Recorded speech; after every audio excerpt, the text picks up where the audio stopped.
So before we get into our Recce builds, I want to first go over what Recce is. Recce is short for reconnaissance. Reconnaissance is just the act of trying to gather intelligence in order to relay it back to, higher command, whoever is going to use that intelligence. But one of the key factors of reconnaissance is staying hidden. So as much as people like talking about Recce rifles, and they're important, not using it is going to be the most important thing, because as soon as you get spotted, as soon as you engage, all that intel that you gathered is now it's changed, it's different, so it's gone to waste. You got to retreat, get out of there, and the whole mission was worth nothing. So I want to emphasize the point that being able to move, being able to stay hidden, that's priority number one. So now I think get into the rifles. So these are our current go-to rifles. We're both running AR-15s. They run 5.56, which is easiest ammo to find. Parts are interchangeable. The AR-15 is the most common rifle in America for a reason. It's light, it's reliable, and super easy to find stuff out there. There's a lot of variations too, lengthwise, and super modular. Length. I believe that you don't want, especially for reconnaissance, for the most part, a barrel that's too short. This is a 13.9 barrel. I wouldn't go much shorter than that.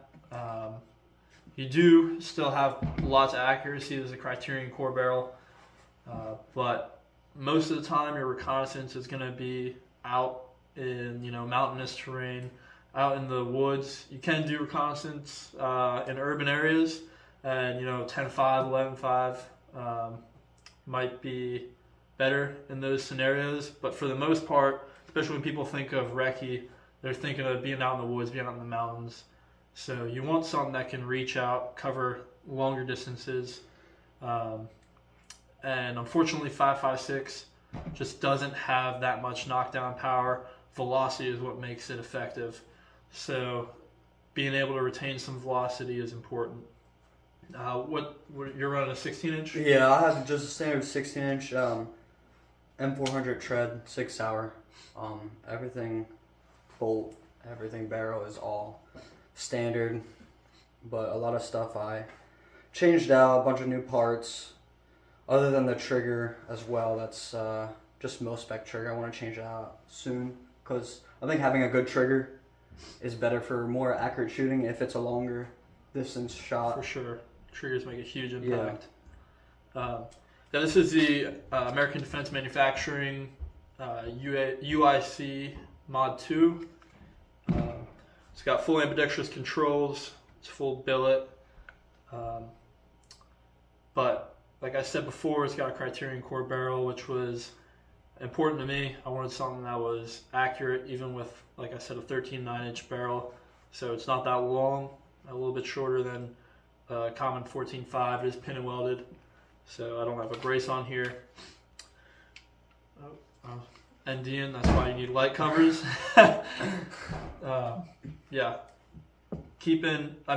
So camouflage is going to be really important. Your gun will stick out like a sore thumb if it's all black. Mm-hmm. Keeping that rifle camouflage, light is part of camouflage. I currently do not have a light cap on mine. He does, but an ND can easily mean the end. Yeah, end of the mission, end of your life. Give away everything. Yeah, you can be as sneaky as you possibly can, and then you accidentally hit that pressure switch, and it's over for you. So I can't emphasize enough, light caps. I just got this light, so that's why I don't have a light cap yet. Yeah. It's going to be here soon. And it's not just NDing, it's also very reflective. If other people are shining lights in the dark, it'll reflect right off. Same with a good example of that. Scope. You got the I got hex cover here. It's from the same company, 100 Concepts, but this just helps break up the shine from your optic. Now at 1x, this is a 1-6 vortex venom, but at 1x you can kind of see part of the hex. It's not terrible, but then once you zoom out to 6x, which you'll be using if you're in a longer distance recce scenario, you don't notice it at all, so it's not bad. Yep, I'm going to be putting some sort of cover or hex cap on here in the near future. Haven't gotten around to it yet. I know my scope is not camouflaged at the moment. I'm going to be putting some camo foam wrap on there. It's going to be camouflaged, don't worry. But yeah, I decided to rattle can my rifle. It's pretty basic, just FDE and dark brown stripes, but it's enough to break up that picture. It's not black, doesn't stand out as much. You know, paint everything, paint your optic. I know mine isn't painted, but like I said, I'm going to be camouflaging it. Got my light, got my pec painted. Yeah. Yeah, I haven't painted mine, but something we'll show you in the video is I use some scrim, and we'll get to that later. But I also have tape. I taped up my optics and some parts of my gun and the light. If you can, like, you can paint over these lights and a lot of stuff. You can paint these caps, and it doesn't really void any warranties at all. I just didn't decide to do that. This was my first rifle, and I don't know. I should probably do that, but yeah, it's hard to pull that trigger. Yeah, and I know you were thinking about it for a bit. Yeah, as soon as I got home, I had to pull the trigger. I knew if I didn't rip the Band-Aid off now, it might not ever happen. So I just went. Once you get that first stripe on there, whatever you're gonna do to it, you know, then you just go from there. There's no going back. Yep. So, and the nice thing is you can always repaint it. So if stuff wears off, you can see on the sides and everything. It's gonna just wear and you tear. can see here. But you can repaint it if you don't like your first design. You can go back over it. You can also use like vegetation, spray on there, or some netting to do different patterns, just to break it up even more. Yeah. So some important things for a Recce rifle: magnification. You know, whether you're going for an LPVO or a dot or holographic with a magnifier, you need to be able to ID targets and ID whatever you're looking at. Gather intel. You know, carry a pair of binoculars with you. That's fine, but having some magnification on your rifle is important.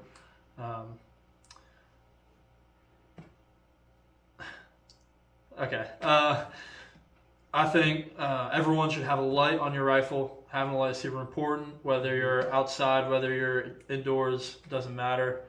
I have the Surefire dual fuel turbo pro on here. I chose that because it's got a super high candela, can really reach out far. The spread isn't super wide, so it's not as good of a CQB light, but it's a lot better for, you know, your wooded areas, stuff like that. Mine's a Cloud Defensive Rain, the 3rd gen. I was looking into a bunch of optics. I looked at Surefire and everything, and I think this is the best bang for your buck. It's like MSRP is $400, but I think I got mine for $300, and it comes with everything you need. So it comes with the pressure switch, and it comes with M-LOK. This is Arasaka. I switched it out, but it comes with the M-LOK mount for it as well as Picatinny. So I just think that it's good in general, and it also comes with a rechargeable battery and a charger. So you kind of get everything in one buy. You don't have to search for different things. Yeah, that's one thing about the Surefire is what they give you is pretty basic. I got the Pro model, so I do have the Pro mount, which is really nice. That does come with it. It allows you to rotate it, so I'm able to put this right up against my pec, make it tight. Nice slim form factor there. Yeah, I do like that feature. It is nice, but I did have to get a separate tail cap, separate pressure switch. Didn't come with any of that. I don't remember the designation for this pressure switch, but it's got, you know, your regular pressure switch and then your always on button there. Pretty basic stuff. And then for night vision is a game changer. I think if you can save up for it, you should. Got a pec on here, especially doing reconnaissance. You know, moving through the woods, moving at night. If you've got night vision capabilities and your enemy doesn't, that makes you that much more undetectable. It's a force multiplier. Yeah, for sure. It's expensive though. It is expensive. And that it's cheap only stuff getting- does not work. It's only getting more expensive. Yeah, Yeah. don't buy digital night vision. Doesn't work. You got latency when it comes to digital night vision, so it's always going to be a little bit behind what's actually happening. So that's not the way to go. As far as muzzle devices go, I have the Huxworks brake on here. Hopefully here soon I'm going to be getting a Huxworks can, the Flow 556. Suppressors are super important for reconnaissance. Should you be engaged, your goal should be to retreat and get out of there. Like I said before, you're not trying to engage in sustained firefights. So being able to cut down on that flash and sound is going to be super important for masking your position and trying to bug out. Yeah, I just have the standard 3-prong that came with the rifle. I'm going to be doing the same thing. He will in the next couple of months. So some other examples of possible Recce rifles. This is your standard M16. This has been in service in the Marine Corps for a long time now. Super basic, but it works. You got a 20-inch barrel. It's a little hefty. Moving is important, but the Marines did it for how long? Got your light on here. Got a magnified optic. This is a prism optic. It's a Trichicon ACOG. So this has a fixed magnification, but again, it's proven it works. And 20-inch barrel. It's a little long, but it can definitely work in a recce situation, especially if you're in mountainous terrain. You can really reach out and touch someone. You get a lot of velocity. 20-inch barrel is like the most efficient barrel length out there when it comes to 5.56. So there's nothing wrong with going with a 20-inch barrel. But it is just a little heavy. So here, this is a little bit different of a choice. So ARs are great, but there's a lot of other options out there. This is a Tavor SAR.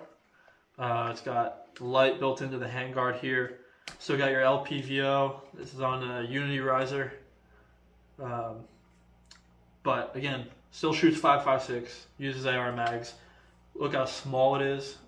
This is a 16-inch barrel still. Compared to this, Yeah. 6-inch barrel. Even if you collapse the stock the whole way. Right. Look at that height difference. It's crazy. You got combat accuracy. It's not the most precise weapon out there. Unfortunately, this still has the stock trigger, but Geisley makes triggers out there that are excellent. I would highly recommend if you go this route to get the Geisley trigger. But I think this is a highly underrated setup option. Not even just this rifle, but options outside of an AR in general, even just bullpups. If you can get used to the manual of arms, it's extremely effective. A lot of people have been using ARs for so long that it's hard for them to switch, but it still has an extremely efficient controls. You got your safety selector right here, just like an AR. Mag release is right here, so you can just reach back and hit it with your thumb, and then your bolt release is right underneath.